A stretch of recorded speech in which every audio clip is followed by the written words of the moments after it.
Well, it's basically a pastiche. It's a tribute to someone I'm a big fan of, a guy called Django Reinhardt, who was the leader of a band called the Hot Club de France. And this was a legendary band because they was the only jazz band who could compete with the American bands in the 1930s, 1940s and 1950s. And he died in the 1950s. He was the kind of Jimi Hendrix of his day, and he had three fingers.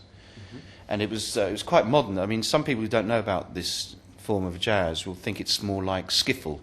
You know, and it's quite modern. It's got a backbeat like modern music.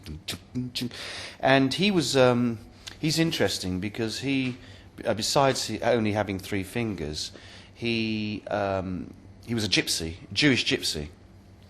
And he was actually on tour. Stefan Grappelli was his violinist. And he was on tour in Britain when war was declared against the Germans. And he was a Jewish gypsy, and he had a lot to lose by going back to France. And he went back to France.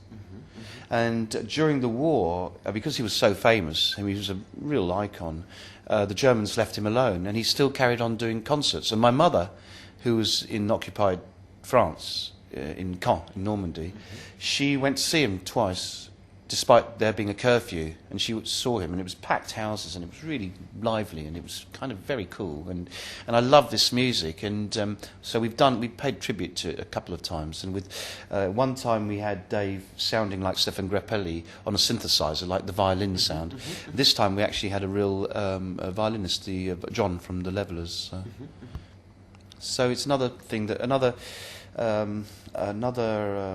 fountain, a source of inspiration that we took for this album.